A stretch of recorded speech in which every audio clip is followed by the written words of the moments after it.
We are on. We are on the internet. And I'm going to ask questions that have been written in. What did you think of, this is for you, Bob, what did you think of Romney's criticism of Britain's preparations for the Olympics? You were fabulous at the Olympics, by the way. You are...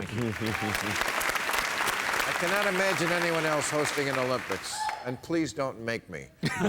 What score would you give them compared to the 2002 Olympics? Those were the Romney Olympics. Well, you know, you have to give Romney credit because the 2002 Olympics were floundering. They had economic problems. You had the bid scandal. The whole thing was going down the drain. Congress was investigating. There were big security concerns because it was just a few months after 9/11 and it was on American soil. Oh, yeah. And they came off without incident. I mean, that's pretty close to an unmitigated plus for Romney. But with all the potential problems that London faced, they staged a terrific games. There was a good feeling around it. They had no security problems. They had no logistical problems. They did very, very well. So why don't we make Romney the permanent Olympic guy? It seems like a more fitting job for him, and he's good at it. He's proved at it. Just like you wanted Bush to be the baseball commissioner in the 90s. He would have been very good at it. We can do that in 8 years. He did do a good job turning it around in Salt Lake City, but I think the British, standing up for the British a minute, the British Prime Minister actually put it quite well when you come, you arrive, you say something that actually a lot of British people have been feeling, but we certainly didn't want Mitt Romney to tell us this. And David Cameron said, you know, we are putting on an Olympics in the biggest bustling metropolis in the world, or something like that. If you do it in the middle of nowhere, it's a lot easier. And the headlines in the British press were "Man from nowhere," Mitt the twit.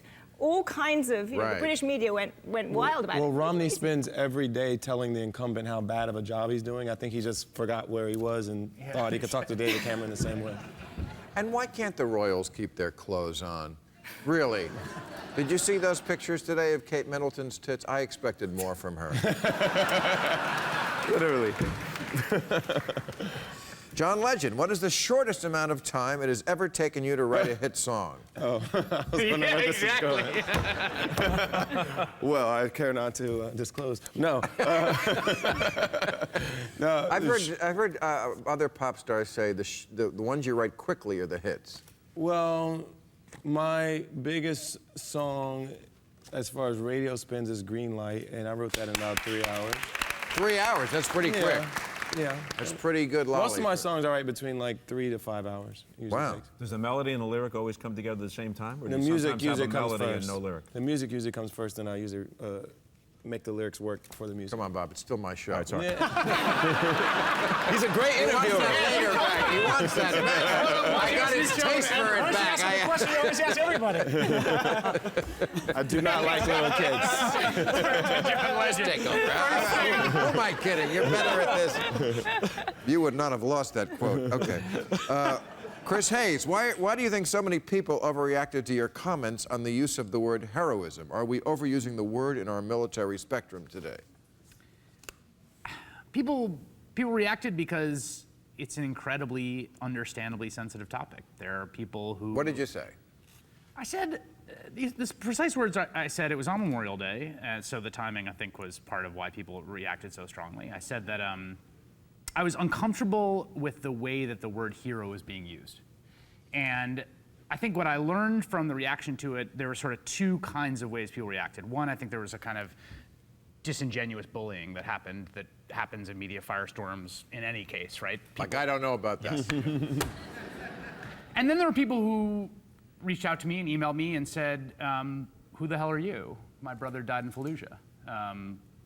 Why do you, Mr. TV Pundit, get to describe him as a hero or not a hero? Why should I care whether it makes you feel comfortable or not?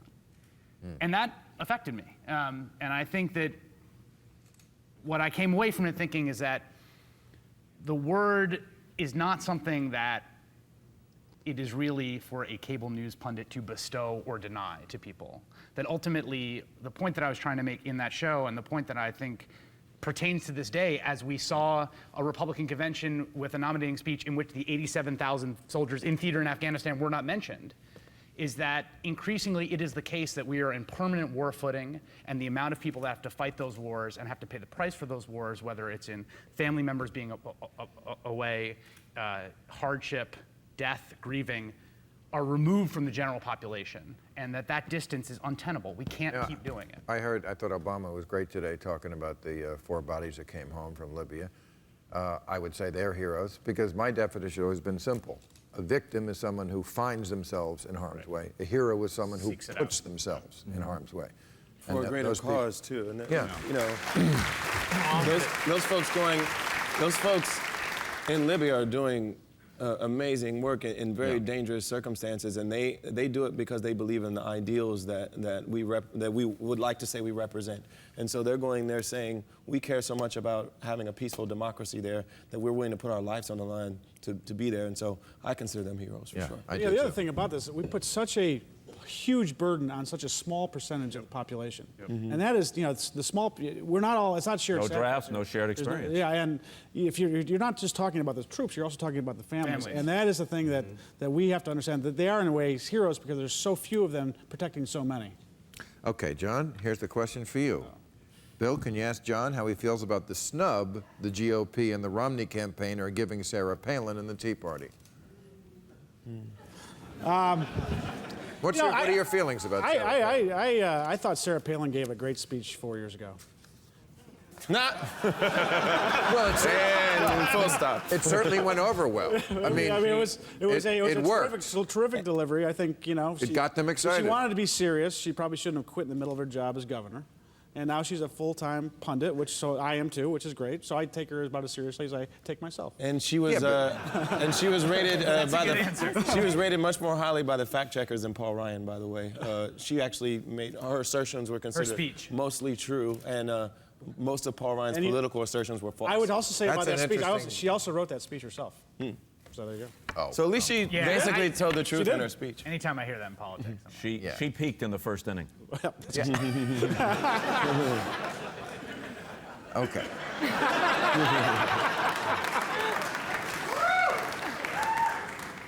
And Zanny, compared to countries like China and India, are American regulations really as oppressive as corporations would have us believe? Compared to China and India, That's what the question asks. I think they are. China and India have a lot of problems. They have kind of crony capitalism writ large in a huge. And we don't? No, we do, but where they have it writ larger. And so I think the rule of law and all of that is, I would go to the US anytime. But I think that the point I was trying to make earlier about the regulation point is that in the perception of business, regulations have become more burdensome. We can argue about whether that's actually true or not. And I think that there is some sense in which both Obamacare and particularly the Dodd-Frank, let's talk about Dodd-Frank. Something needed to be done with Wall Street, but it is 3,000 pages or something, some enormously complicated set of further reports and further this and further rules, and probably you could have achieved the same thing without quite so many regulations.